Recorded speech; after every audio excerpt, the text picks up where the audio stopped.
하나님께서 오늘도 큰 은혜 주실 줄로 믿습니다. 오늘 엄기영 목사님 나오셔서 팔렸는가 보내졌는가 이 제목으로 말씀을 전하실 텐데요. 엄기영 목사님 우리 상반기에 두 타임의 하나님 나라 세미나 말씀 전해 주셔서 큰 은혜의 시간이 되었고요. 어제에 이어서 오늘 말씀을 전해 주시겠습니다. 생태 성경연구원의 이사장을 맡고 계시고 전 상하이 한인연합교회 담임 목사님이셨던 우리 엄기영 목사님 이 시간 나오셔서 말씀을 전해 주실 때 큰 은혜의 시간 되시기 바랍니다. 목사님 맞이하겠습니다.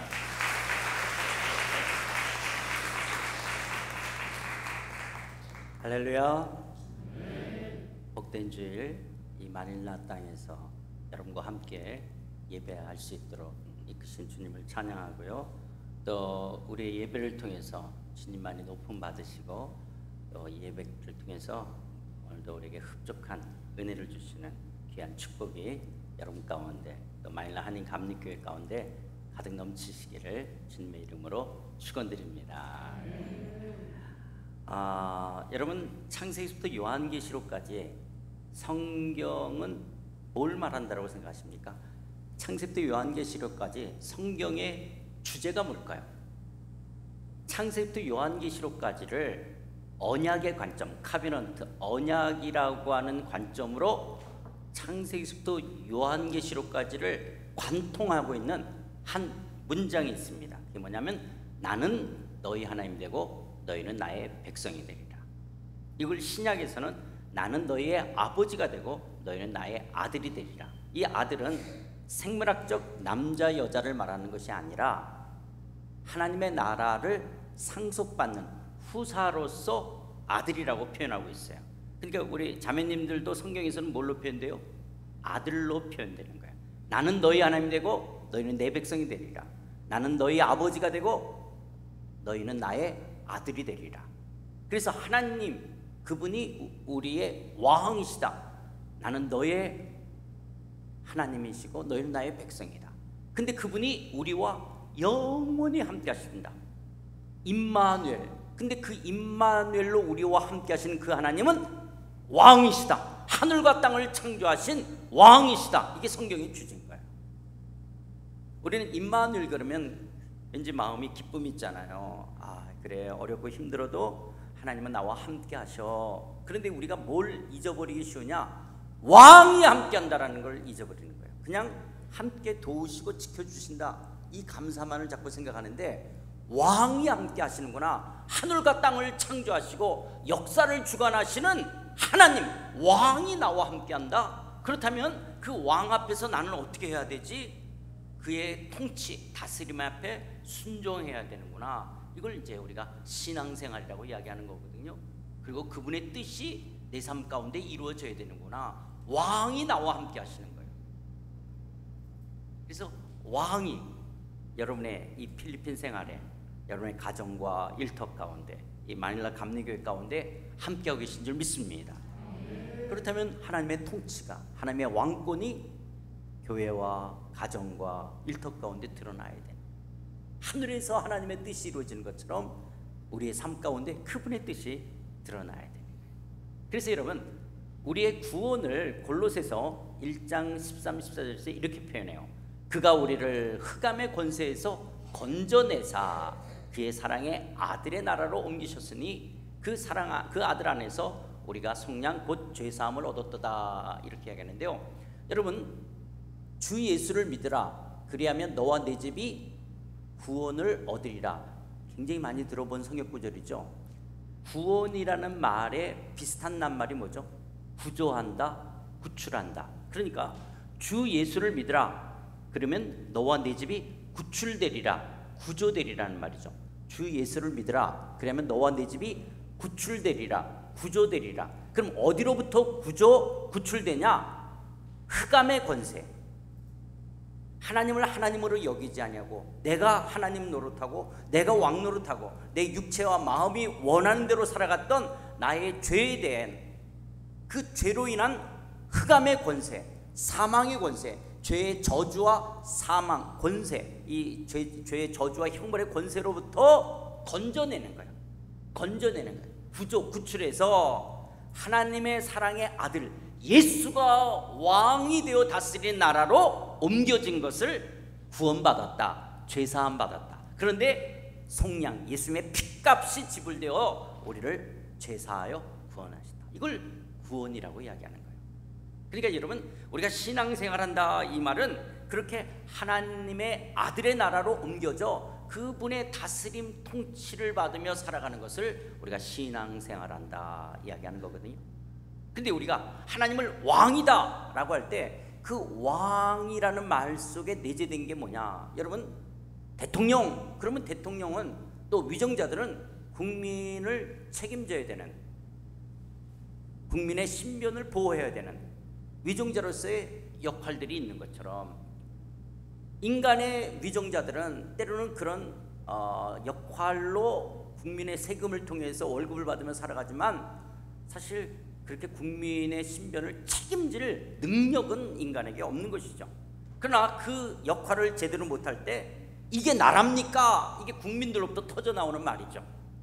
뭐 세월호 사건이 있었을 때, 이태원 압사 사건이 있을 때, 또 뭐 무주공항의 제주항공 뭐 이렇게 충돌이 있었을 때 이게 나랍니까? 그러는 거예요. 그러나 하나님은 하나님의 나라의 왕으로서 우리를 책임지시고 우리를 미래의 영광스러운 나라까지 이끌어 가시는 하나님이신 줄 믿습니다.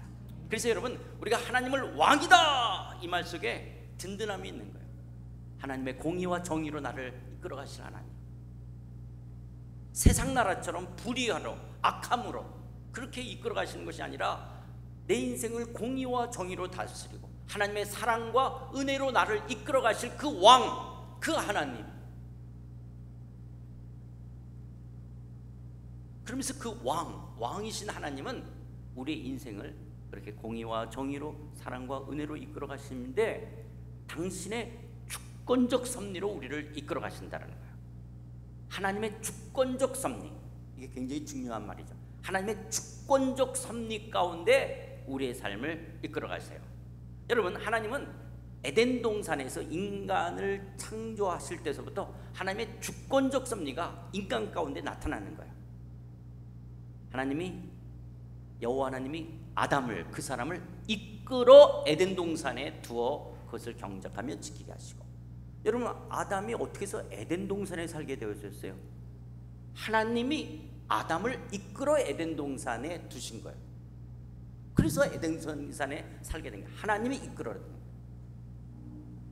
아담이 어떤 일을 하겠냐? 하나님이 이끌어 일거리를 주신 거예요.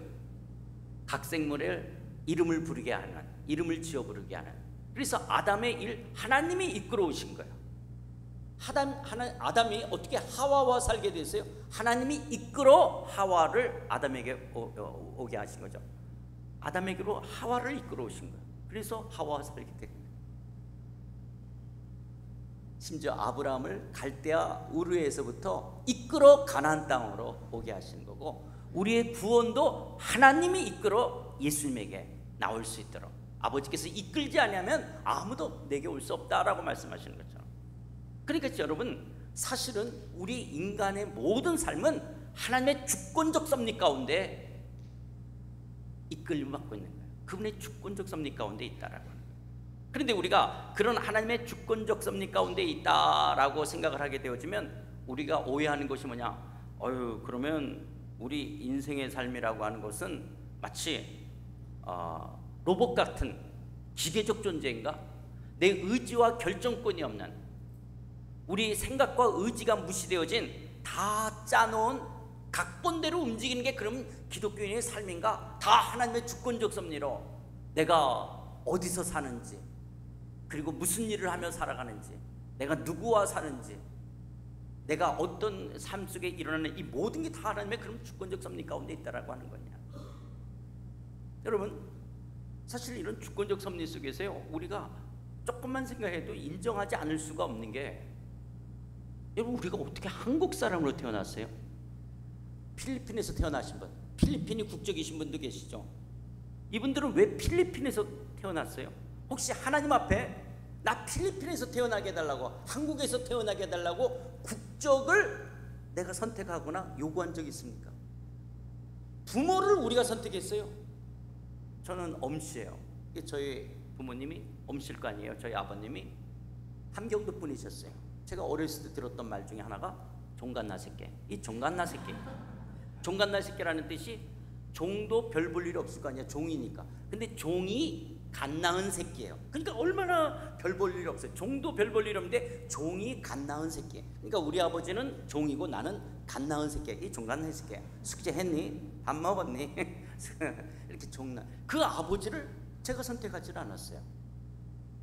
또 결혼에 있어서 내가 남편을, 아내를 선택한 것 같지만 결과론적 속에서 하나님의 주권적 섭리 가운데 있는 거예요. 합법적으로 결혼했다면 그게 하나님의 주권적 섭리인 거예요. 여러분의 외모를 여러분이 선택하셨어요. 나 이런 얼굴로 이렇게 태어나게 해달라고. 왜 저는 이렇게 키가 작고 김 목사님은 왜 키가 크고 그래요? 이걸 우리가 선택했냐라는 거예요. 내 기질과 성향을 내가 선택했어요. 혹시 극I이신 분, MBTI 극I, 극E 이런 걸 우리가 선택했습니까? 전혀 내 의지가 눈꼽만큼도 관여되지 않아요. 그렇다고 우리 인간은 그런 로봇 같은 기계적 존재, 인간의 의지와 결정권이 없는 그냥 하나님이 다 우리 인생을 주물러서 이끌어주는 그런 기계적 존재냐는 거예요. 우리의 생각과 의지가 무시되어진 하나님이 다 짜놓은 각본에 의해서 살아가는 존재냐라고 하는 거예요. 그렇지는 않다라고 하는 것이죠. 그렇지는 않죠. 그렇지는 않죠. 하나님께서는 우리의 생각과 소원, 우리의 선택과 결정을 얼마나 존중하시는지 모릅니다. 하나님은 우리를 인격제로 만드셔서 우리의 인격의 반응을 하나님이 너무 존중하시죠. 그런데 우리의 인격적 반응에 하나님의 주권적 섭리가 그 가운데 있다는 거예요. 그래서 우리는 그 하나님을 이야기할 때 전지전능하다라는 앞에 수식어를 붙이게 되는 거예요. 하나님의 전지전능하신 주권적 섭리가 내 인생 속에 있는 거예요. 그래서 그 하나님의 전지전능하신 주권적 섭리에 때로는 우리가 잘못된 행동과 결과들을 나타낼 수 있어요. 왜냐? 내 생각과 소원, 나의 선택과 결정을 그분이 존중하시기 때문에 그런 내 선택과 결정 속에 때로는 잘못된 행동과 그 결과들이 나타날 때 하나님은 너무너무 안타까워하시죠. 안타까워하지만 전지전능하신 하나님의 주권적 섭리 가운데 내 인생을 모든 것을 합력하여 선을 이루도록 이끌어 가시는 분이 우리 하나님이신 줄 믿습니다. 그러니까 기독교인의 삶은 하나님의 왕이다, 이 말은 내 인생이 우연의 산물이 아니라는 거예요. 진화론적 사고를 하면 내 인생은 우연의 산물이에요. 어쩌다가 그냥 이렇게 뻥. 그래서 내 존재라는 게 어쩌다가 만들어진 진화론적인 존재를 생각하는데 기독교는 그렇지 않죠. 창조론적인 존재예요. 하나님이 의도가 있고 목적이 있는, 하나님의 의도와 목적 속에서 나를 이 땅에 태어나게 하신. 그러니까 어쩌다 우연히 재수가 나빠서 내 팔자가 이 모양에서, 이건 전혀 기독교적이지 않죠. 내가 하나님을 왕이라고 고백할 때 그렇구나, 내 인생은 목적 있고 계획되어진 하나님의 주권적 섭리 가운데 나는 이 땅에 태어났고, 태어날 때 한국 사람으로, 그리고 이런 부모의 이런 외모에 이런 기질과 성향을 갖도록 나를 만드신 거예요. 그렇다면 왜 하나님이 나를 왜 이렇게 만드셨죠? 왜 나는 조선족으로 태어났어요? 나는 왜 제일교파예요? 왜 나는 고려인이에요? 나는 왜 북한 땅에서 태어났어요? 라고 말할 수 있는 사람도 있겠죠. 그렇다면 또 왜 내가 이런 부모 밑에서 안 자랐다면, 술만 먹고 들어오면 소리치고 엄마 때리는 이런 부모 밑에서 내가 안 자랐다면, 내가 이런 요즘 자식들 속삭이는 부모들이 있잖아요. 그래서 이혼해서 내가 결손가정에 자라게 되었지만, 왜 내 인생은 왜 이렇게 됐냐라는 거예요. 나는 못생긴 게 아니라 왜 나는 안 생겼을까? 왜 내가 그럴까? 왜 내 성격은 이 모양일까? 때로는 어떤 사람을 보면 저 사람은 지성과 개성을 겸비한 것 같잖아요. 지랄 같은 성격, 개 같은 이런 어떤 지성과 개성을 겸비한 사람을 보게 되면 저 사람은 왜 저럴까? 이런 모든 부분들 속에서 그럼 다 하나님이 그렇게 하셨다? 여러분, 이 땅의 죄 그리고 이 땅의 만몬의 가치가 우리를 우열하다, 열등하다, 행복하다, 불행하다, 성공이다, 실패다라고 말하지, 하나님 나라에서는 전혀 기준이, 잣대가 그렇지 않죠. 우리는 전부 이 만몬의 가치로 바라보기 때문에 왜 내 인생은 나는 이 모양이고 나는 이렇다, 그건 전부 이 땅에서의 가치죠. 이 땅에서의 생각들이죠. 하나님은 각자를 향한 당신의 주권적 의도가 있었다. 어저께도 표현했던 말처럼 하나님은 사자도 만드시고 토끼도 만드시는 거예요. 사자와 토끼를 절대로 비교하지 않아요. 토끼는 토끼로서의 존재의 의미가 있고 가치가 있고, 사자는 사자로서의 역할이 있는 거예요. 독수리는 독수리로서, 참새는 참새로서, 장미꽃은 장미꽃으로서, 들꽃은 들꽃으로서 하나님은 보시기 심히 좋다라고 말하는 당신의 주권적 섭리 가운데 이 자연 만물을 운행하시는 거예요. 그런데 이 땅에 죄가 들어오니까 사자, 독수리, 장미는 우월하다, 토끼, 참새, 들꽃은 열등하다라고 이 만몬의 가치가,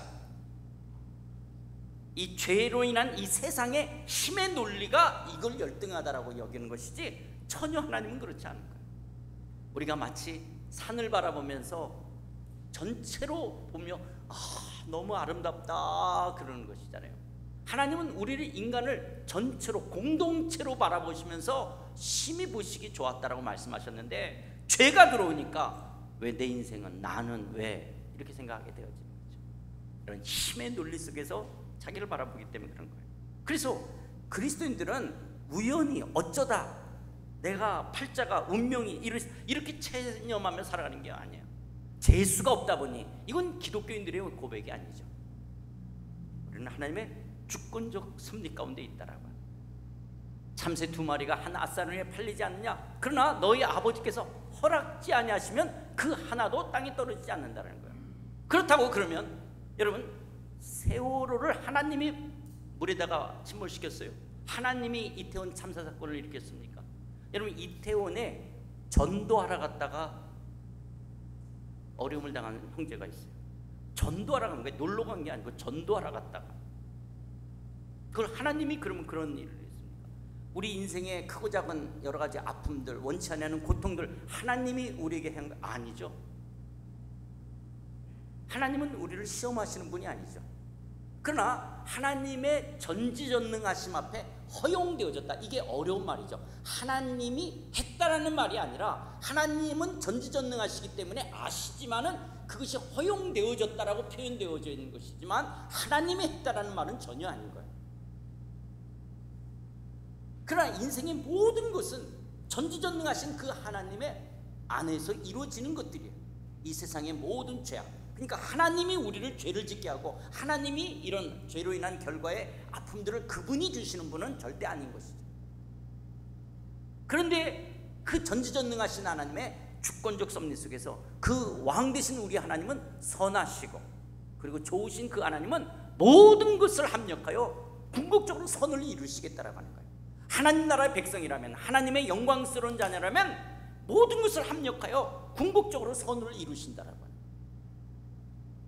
내가 한국 사람으로 태어나고, 이런 부모 밑에 태어나고, 이런 외모를 갖고, 이런 직업을 갖고, 이런 일, 그리고 이런 모든 것 속에 합력하여 그분은 당신의 뜻을 이루는, 하나님의 합력하여 선을 이룰 줄 믿습니다. 심지어는 내가 잘못한 거예요.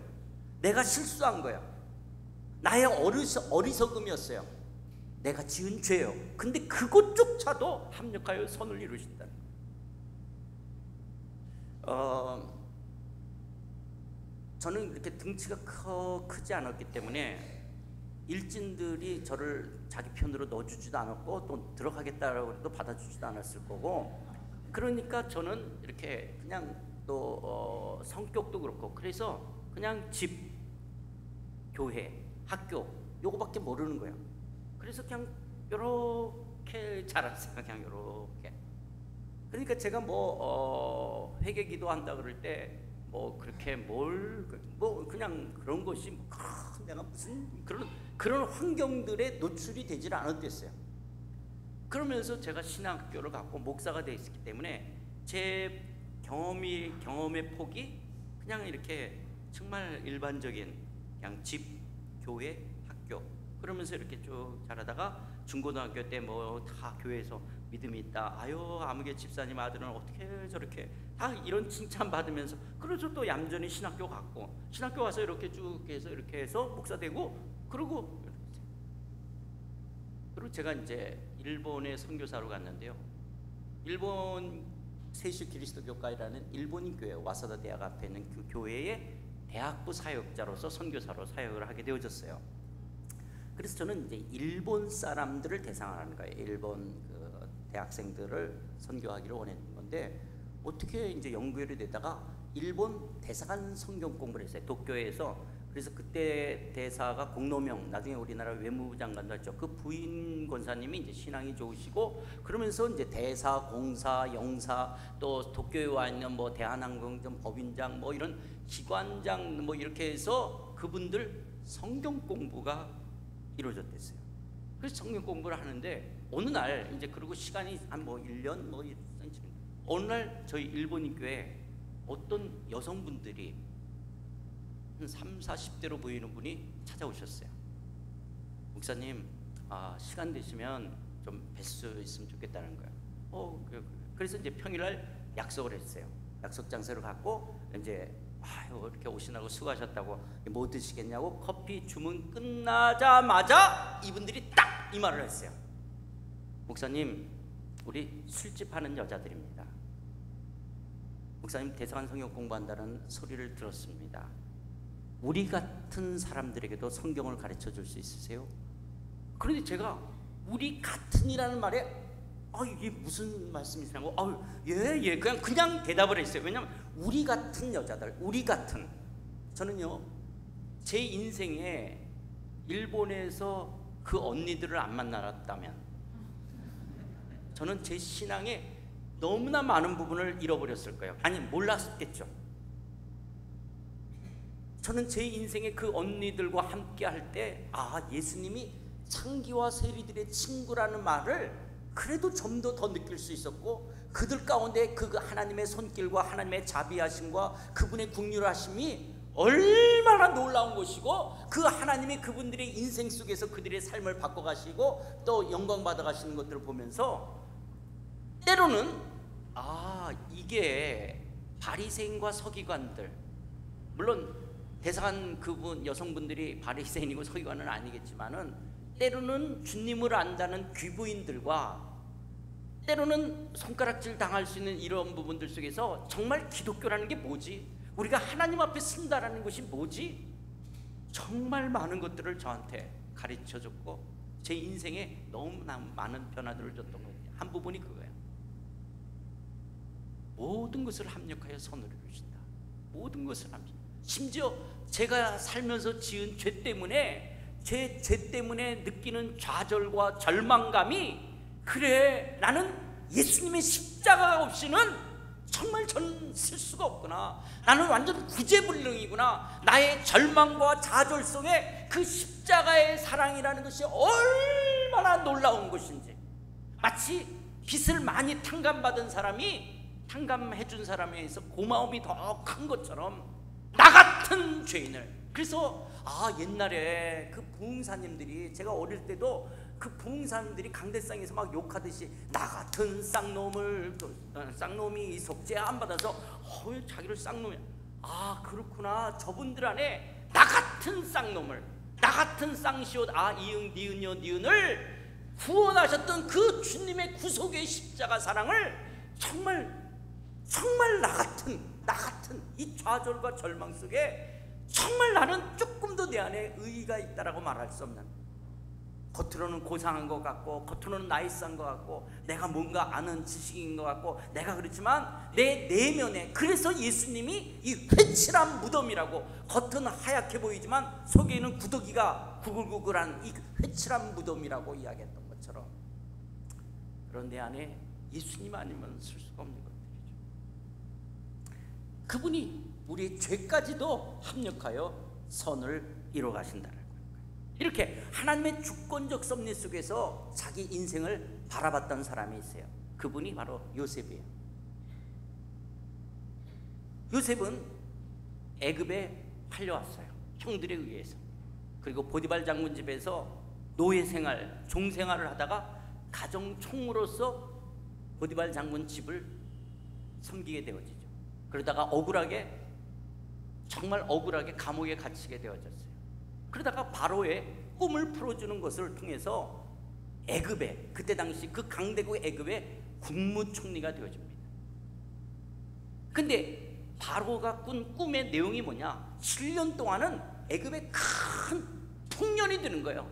그래서 애굽의 모든 창고에 꽉꽉 곡식을 쌓아놓을 대풍년이 이루어지고, 또 그 꿈에 의한다면 7년은 대흉년이 드는 거예요.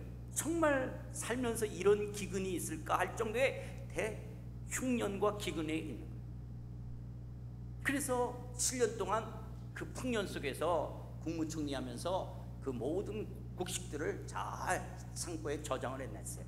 그런데 그 꿈대로 애굽 땅에 흉년이 들 뿐만 아니라 애굽만이 아니라 주변에 있는 모든 지역 나라들도 큰 흉년이 들게 되어졌어요. 그러니까 가나안 땅에 살고 있었던 자기의 아버지, 자기 형들, 야곱이 자기의 아들들에게, 야, 애굽에는 곡식이 있다 그러니까 가서 애굽에 가서 좀 곡식을 좀 사오렴. 그래서 이 요셉의 형들이 애굽에 곡식을 사러 왔어요. 사서 이제 그 국무총리 앞에 쭈르륵 엎드렸어요. 자기 앞에 엎드렸던 형들을 보는 순간 요셉은 자기 형들인 걸 알잖아요. 형들은 지금 모르죠. 그 형들을 보는 순간 정말 파노라마처럼 그 형들이 자기를 팔아넘기는, 형, 내가 다시는 채색 옷도 안 입을게, 내가 형들 아버지한테 고자질도 안 할게, 형 내가 꿈 얘기도 안 할게, 살려달라고 아우성을 쳤던 그 요셉. 비록 배다른 동생일지 모르지만 같은 아버지 고륙이에요. 그런데 어떻게 그렇다라고 나를 팔아넘길 수가 있어요? 그러면서 자기가 보디발 장군 집에 노예로 팔려와가지고 종으로 살면서, 그리고 억울하게 감옥을 가며 지금 애굽의 국무총리가 될 때까지 수많은 고생 속에 오늘이 왔던 것이 주마등처럼 지나갔을 거예요. 용서할 수 없는 형들. 그런데 그때 요셉이 비로소 꿈이 생각나는 거예요. 그때 내가 꿀 때 볕단들이 나한테 절을 하고 해와 달들이 나한테 별들이 절을 한 게 이걸 말하는 건가? 비로소 꿈을 생각하는 거예요. 요셉은 지금까지 꿈을 생각할 여력도 없었어요. 이렇게 볕단들이 나한테 절을 하고 해와 달과 별이 나한테 절을 해. 그걸 생각하면 아마 보디발 장군 집에서 화병이 났을 거예요. 감옥에서, 정말 억울하게 들어간 감옥에서 정말 아마 화병으로 죽었을지도 모르요. 꿈 전혀 기억자도 생각 안 났을 거예요. 하루하루가 살기가 어려웠을 거예요. 그런데 형들이 와서 쭈르륵 엎드린 거예요. 엎드리니까 이제 꿈이 생각난 거예요. 이 꿈, 그때 이 꿈이 이걸 말하는 거야? 그렇다면 그런 생각 속에서 이제 그 형들을 시험하게 되죠. 너희들 정탐꾼들이지 하면서 이제 형들을 시험하면서 형들이 어떻게 그동안 변했는지 나름대로 형들을 심판하다가, 이렇게 시험하다가 어느 날 더 이상 자기의 신분을 속일 수가 없게 되어지면서 형들에게 내가 요셉이라고 하는 것을 나타내면서, 당신들이 나를 이곳에 팔았다고 해서 근심하지 마셔서, 한탄하지 마셔서 요셉인 걸 이제 알게 된 거예요. 그러니까 형들이 얼마나 마음속에 불안할 거예요. 틀림없이 이 요셉이 자기들을 복수해서 죽일 것 같은 거니까 근심하지 마세요, 한탄하지 마세요. 하나님이 생명을 구원하시려고 나를 당신들보다 먼저 보내셨나이다. 그러니까 요셉은 내가 팔려온 것이 아니라 하나님의 주권적 섭리 가운데 나를 보내셨다라고 자기 인생을 해석하는 거예요. 요셉은 형들을 시험하면서 그 기간 가운데 이게 뭘까? 그러면서 하나님께서는 요셉을 향하여 이 흉년 속에서 우리 민족을 구원하시려고 나를 먼저 보낸 거구나. 만약에 이 흉년 속에 그냥 있기 때문에 우리의 아버지 요셉, 야곱 형들 다, 그 다음에 이 야곱과 우리 민족을 향한 아브라함의 언약이 이루어져 가야 되는 거예요. 하나님이 아브라함과 언약하면서 내 씨로 말미암아 천하 만민이 복을 얻으리라 그러니까 이스라엘은 존속되어 가는 거예요. 그러니까 하나님이 이 큰 구원으로 당신들의 생명을 보존하고 당신들의 후손을 세상에 두시라고 나를 당신들보다 먼저 보내셨다라고 해석하는 거예요. 이렇게 보내셨다라고 해석이 되어지니까 아브라함 안에서 그러면 우리 민족을 향한 구원의 역사, 우리 민족을 향한 하나님의 뜻을 생각하게 되어지는 거예요. 하나님 앞에서 내가 보내졌다 그러니까 형들에게 내가 복수해야 된다든지, 내가 이 팔렸기 때문에 내가 이 형들을 정말 다 죽여버려야 된다, 이런 어떤 이 복수에 대한 그런 어떤 분노가 아니라 그 형들을 용서하고 그 형들을 받아들이게 되어지는 거예요. 만약에 꿈이 없었다면 어쩌면 형들을 진짜 복수해야죠. 그런데 이 꿈은 하나님의 정말 결정적인 그러니까 손길이었죠.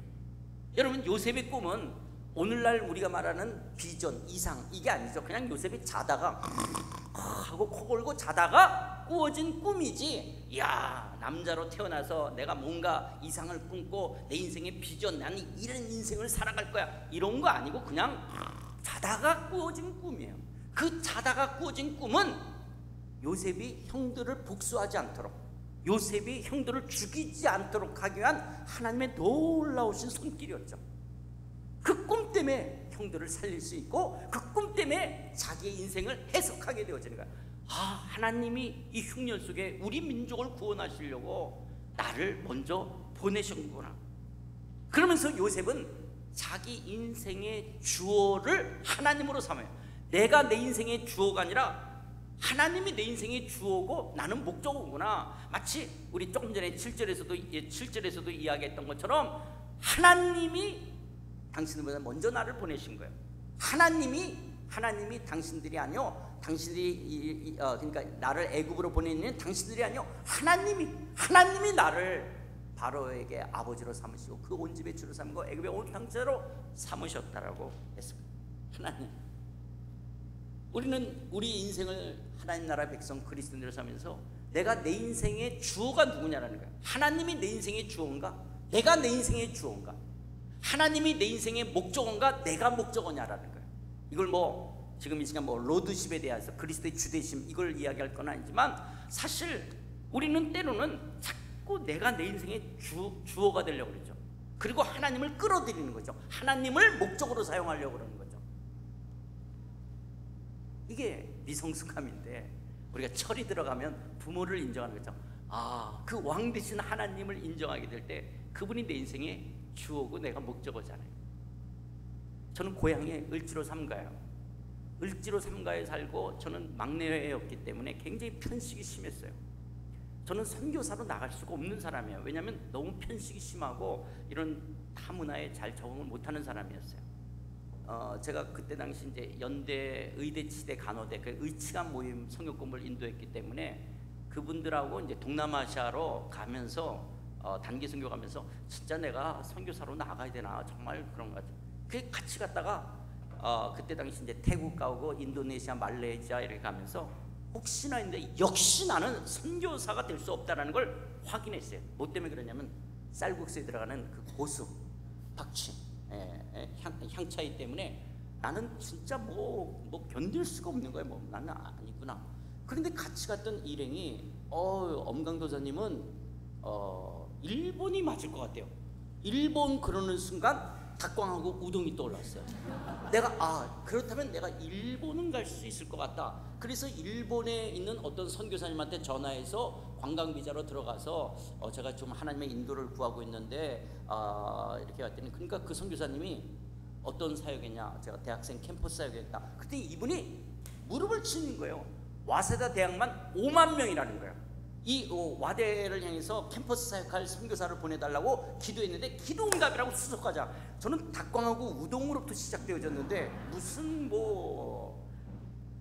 제가 일본에 가서 몇 년 있을 때 그 퍼즐에 들어가야 될 구멍에 내가 딱 와 있는 나를 발견하면서 와, 정말 탁광하고 우동으로부터 시작했는데 내가 있어야 될 자리에 딱 내가 들어와 있는 거예요.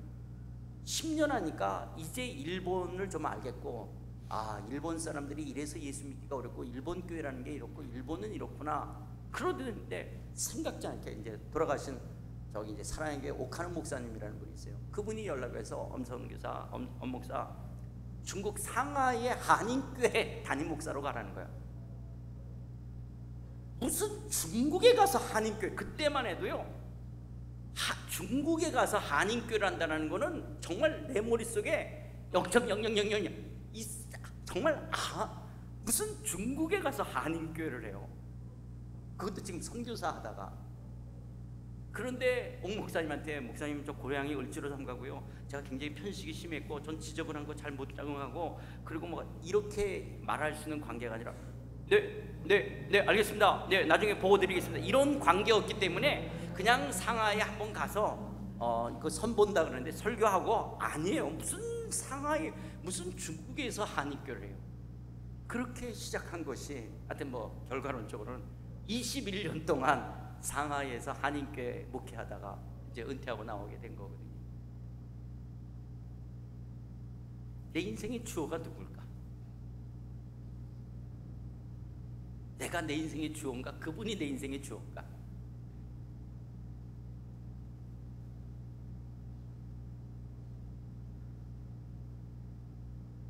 그러면서 요셉은 하나님이 내 인생의 주어, 그분이 내 인생을 이끌어 가심을 그가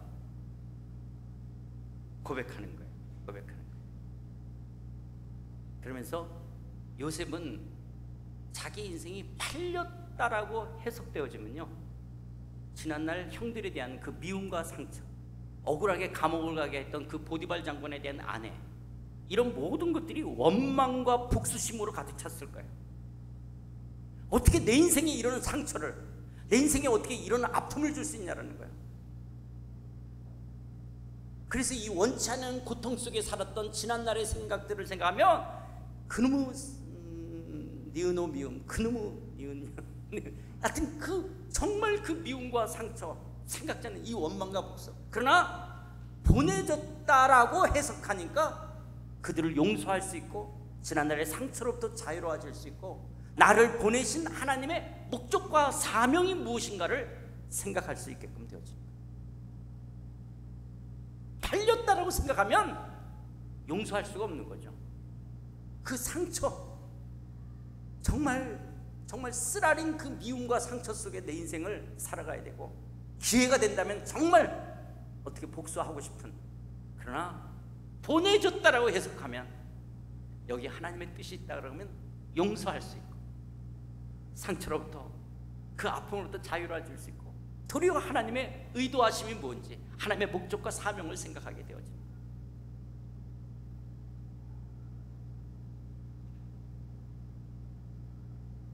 여러분들 어떻게 마닐라 땅에 살게 되셨어요? 2025년 혹시 재수가 없어서 마닐라 땅에 산다? 재수가 좋아서 산다? 어쩌다 우연히 내 인생을 운명, 팔자, 내가 어떻게 마닐라 땅에 살게 됐냐는 거예요. 여러분의 인생을 내가 회사 위해서, 먹고 살기 위해서, 애들 교육 때문에, 부모 때문에 달려왔다라고 생각한다면 여러분들은 계속 기웃기를 해. 아휴, 내가 어쩌다가 진짜 마닐라 땅에서 벌써 산 지가 30년, 20년이래. 어쩌다가 이러냐. 이게 팔려온 인생이냐라는 거예요.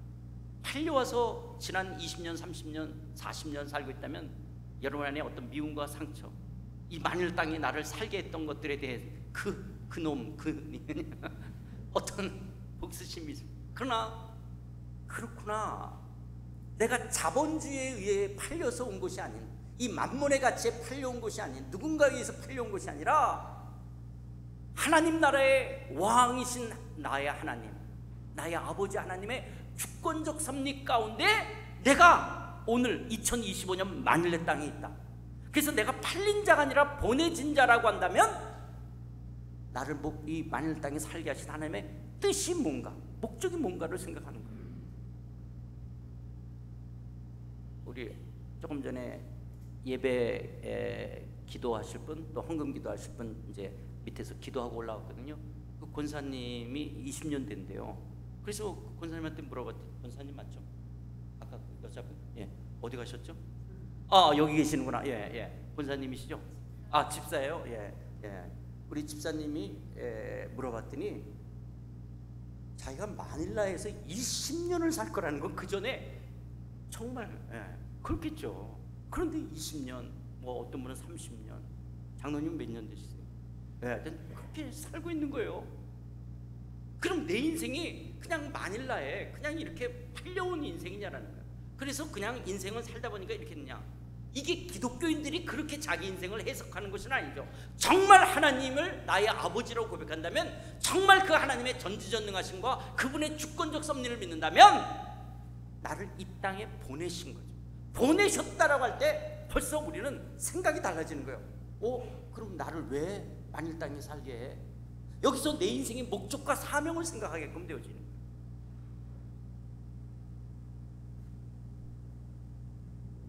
여자들이 40 넘어가고 50 넘어가면 남편을 인간이라고 말해요. 인간, 이 인간이.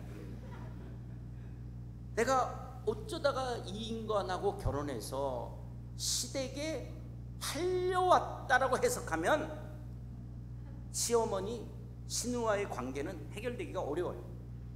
팔려왔기 때문에 여러분들 시자, 그러면 시금치도 안 먹고 시편도 안 읽게 되어지는 거예요. 팔려왔기 때문에. 그런데 내가 이 남편을 만나 시댁에 보내줬다라고 해석하면 내가 시어머니와의 관계를, 신우와의 관계를 내가 어떻게 해야 될지를 생각하는, 왜냐? 하나님의 목적과 뜻이 있을 거기 때문에. 내가 이 아내로 내가 이 처갓집에 보내줬다 그러면 내가 장인 장모와 또 처갓집을 향해서 내가 어떤 뜻을, 어떤 사명을 어떻게 대해야 될지. 왜냐? 내 인생은 어쩌다 우연이 아닌 하나님의 주권적 섭리가 있다면. 그래서 하나님 앞에서 내가 나를 하나님의 주권적 섭리로 바라봤을 때 내가 시댁을, 또 처갓집을, 우리의 가족을 어떻게 대할 것이냐. 내일 출근하시는 분들, 내 스펙에 팔리고 자본주의에 팔려서 내일 회사에 팔려간다. 내일 출근하는 게 얼마나 힘드시겠어요. 또 가면 얼마나 또 마음속에 이렇게 기쁨들 다 뺏어버리는 그렇겠어요. 근데 결과론적으로는 내가 내일 회사에 보내진 자로 내가 내일 출근을 한다면 하나님이 나를 이 회사를 다니게 하신 뜻이 뭘까? 내가 이 회사 속에서 어떻게 이 일터 속에서 내가 선 것을 거룩한 땅으로 하나님 나라를 어떻게 내가 이 일터 속에서 이룰까? 너무나 어렵고 힘들 수 있죠. 그러나 나를 이 회사로 보내셨다. 단순히 먹고 살기 위한 입신양면, 생계수단이나 또 성공하고 출세하고 있는 입신양명만을 위한 것이 아니라 정말 그분이 나를 보내셨다라고 하면 내가 내일 출근의 의미를 갖게 되어지죠. 여러분, 자본주의 사회 속에서 연봉을 이기는 길은 연봉이에요. 더 많은 연봉이에요. 그러나 회사들이 비영리 단체들이 아니잖아요. 이윤을 창출해가는 이런 기업 속에서 나를 스카우트 해갈 때는 분명히 나를 데리고 해서 내 노동력을 극대화했을 때 회사에 더 큰 이윤을 낼 수 있다라고 데리고 갈 거 아니에요. 그렇지 않으면 난 나를 더 높은 연봉으로 데리고 갈 수가 없죠. 그렇다면 내가 지금 받는 연봉을 이길 수 있는 길은 뭐냐? 의미예요. 의미. 내가 이 길이 의미가 있다. 그러면 연봉을 뛰어넘어요. 여러분, 우리 김낙경 목사님 연봉을 많이 받아서 이 일을 하십니까? 연봉하고 관계없이 하는 게, 이게 왜냐? 의미가 있으면 선교사나 목사는 연봉으로 일을 하는 사람이 아니라 의미와 가치로 일을 하는 사람이에요. 근데 이거는 목사들만 그러는 게 아니에요. 선교사들만 그러는 것이 아니에요. 여러분들도 연봉으로 여러분의 인생을 평가한다. 힘들게 되어져요. 근데 내가 연봉이 아니라 내가 보내진 자로서의 의미를 찾으면, 이 사명과 목적을 생각하게 되어지면 여러분 회사의 태도, 여러분 완전히 달라지죠. 물론 그러다가 또 더 많은 연봉 주는 데기 때문에 가세요. 또 거기서 어떤 목적과 사명을 이룰 수 있겠죠. 그러나 의미를 갖는 겁니다. 의미, 내 노동의 의미. 이게 어저께 이야기한 게 그런 것들이죠. 어저께 이야기한 거예요. 내가 송곳. 의미와 목적을 발견하면 오늘 내 노동에 신바람이 날 수가 있는 거예요. 이거는요, 사역지도 마찬가지예요. 어떻게 마닐라에서 사역을 18년이나 하셨어요? 어떻게 여기서 30년? 뭐 하여튼 이렇게 어쩌다가 마닐라냐는. 저는 어떻게 상하에, 굉장히 상했잖아요. 제가 21년을 상하에 살다 보니까 상한. 그래서 힘들면 옆에 수조라고 소주에 가서 해결하고 이게 상하에서의 농담들입니다. 상해에서 상했으면 소주에 가서 이제 한잔 하고 온다고. 선교지에 있어서도 내가 팔린 게 아니라 보내진 것이죠. 보내줬을 때 나를. 그렇기 때문에 여러분들이 이 마닐라 한인 감리교회를 어떻게 바라보세요? 그냥 이 마닐라의 교민 사회가 형성되니까 여기 감리교가 30년 전에 여기 세워져서 이렇게 왔다, 이렇게 그냥 우연히 어쩌다가 이렇게 바라볼 것이냐? 하나님이 마닐라 한인 감리교회를 여기 세우신 그분의 주권적 섭리가 있다 그럴 때 내가 교인으로서 어떻게 나를 이 교회 보내신. 왜 여러분 저기 장로교도 있고 뭐 또 여러분 헌생명인가요? 저쪽은 또 새생명도 있고 뭐 하여튼 여러 교회가 있는데 왜 감리교회를 나오냐는 거예요. 이 부분에 있어서도 하나님의 주권적 섭리로 인정하는 거예요. 내가 이 교회를 등록했다면 하나님의 주권적 섭리 가운데 나를 마닐라 한인 감리교회로 보내신 뜻이 뭘까? 그 뜻, 그 목적을 생각하는 거예요.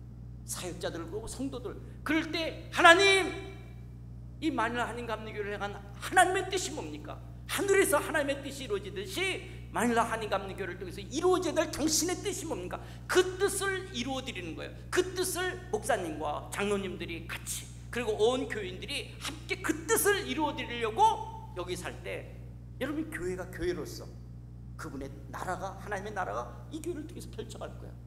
여러분의 직장, 여러분의 가정, 우리가 팔린 인생이 아니라 보내졌기 때문에. 그러면 이렇게 보내졌다라고 해서 그리스도인들의 인생의 삶이 무지갯빛으로 단장되어진 정말 장미꽃 같은 그런 인생을 걷냐? 절대 그렇지 않아요. 우리가 보내졌다 할지라도 우리의 인생의 삶이 원치 않은 아픔과 고통이 있을 수가 있어요. 요셉은 자기 인생을 뒤돌아보면서 자기 인생을 해석하면서 어떻게 하냐?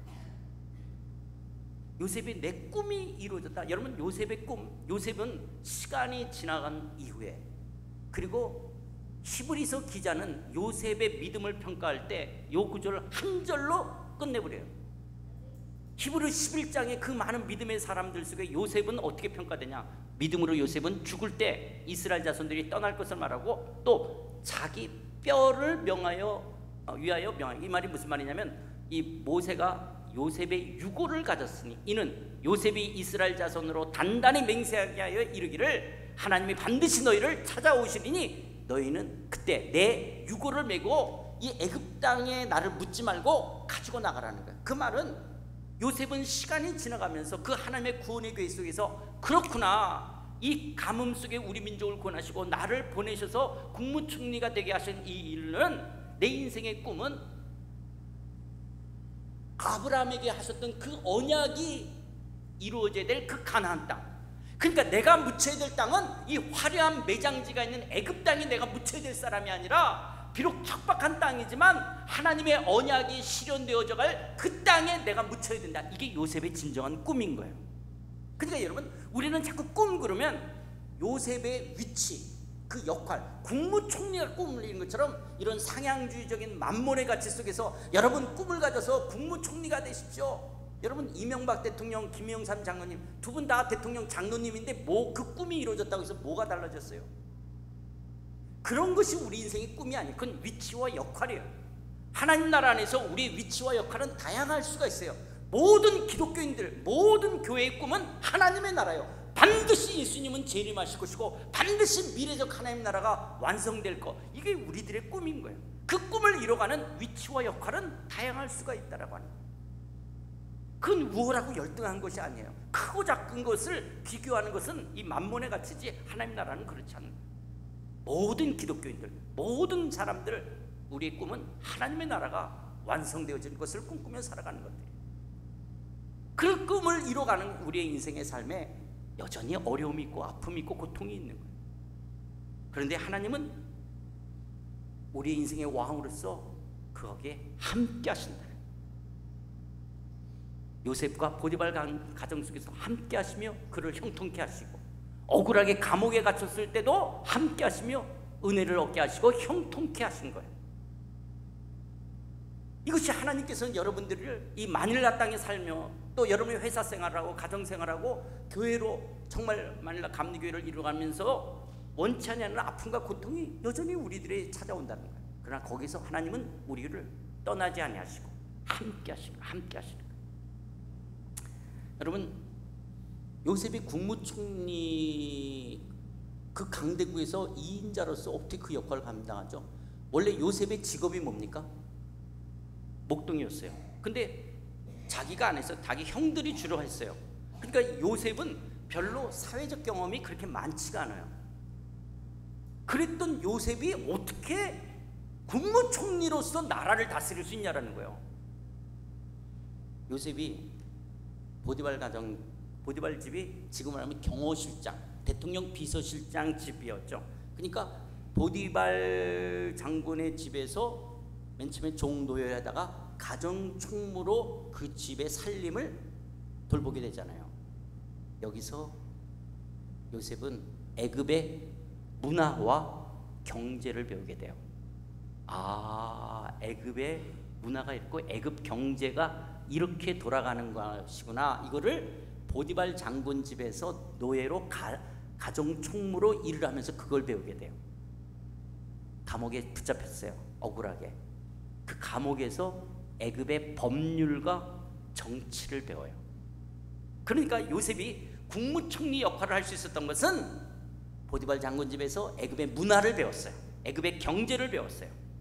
그리고 애굽의 법률을 배우고 애굽의 정치를 배웠어요. 그래서 2인자로 섰을 때 그걸 감당할 수 있었던 거예요.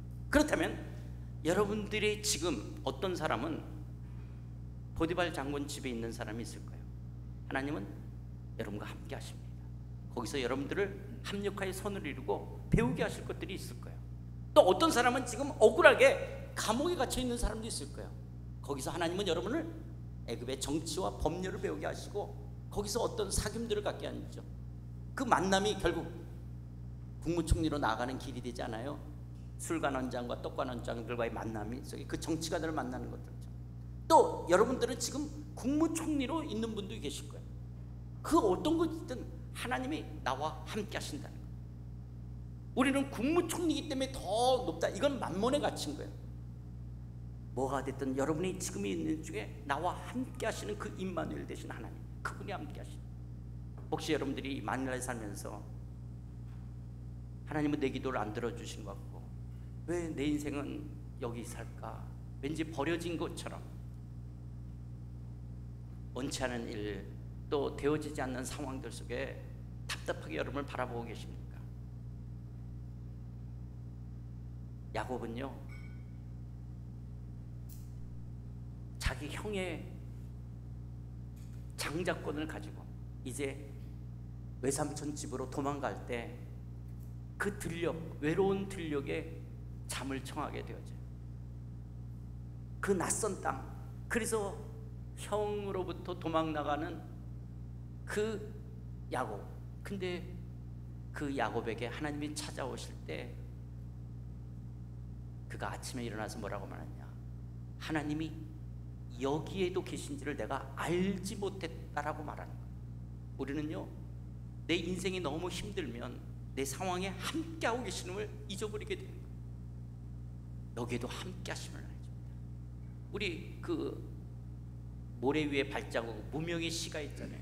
하나님, 예수님, 왜 내 인생에 가치가 있다는데 제일 어려웠던 순간에 같이 있지 않으셨어요? 라고 했을 때 예수님 뭐라 그래요? 그 모래 위에 나온 발자국, 그게 네 거가 아니라 내가 너를 업고서 간 거다 라고 말하는 것처럼 하나님은 절대로 우리를 떠나시는 분이 아니죠. 내가 단지 모르는 거예요. 내 아픔이 너무 커서. 이 마닐라 땅에 주님이 여러분과 함께 하십니다. 여러분의 가정, 여러분의 자녀들과의 관계, 여러분의 직장, 우리 마닐라 한인감리교회 여전히 해결될 문제, 넘어가야 될 산과 같은 것들이 있다 할지라도 나와 함께 하시는 그 주님, 그 안에서 우리는 하나님의 나라를 꿈꾸며 그 왕 되신 주님이 내 인생을 책임지실 것이고, 하나님의 주권적 섭리 가운데 나를 이 땅에 있게 했다면, 나를 이 땅에 있게 한 그 목적을 감리교를 통해서, 여러분의 직장과 여러분의 가정과 여러분의 일터를 통해서, 그리고 임마누엘과 함께 하시는 그 하나님 안에 승리하시며 살아가시는 여러분들이 다 되시기를 주의 이름으로 축원드립니다.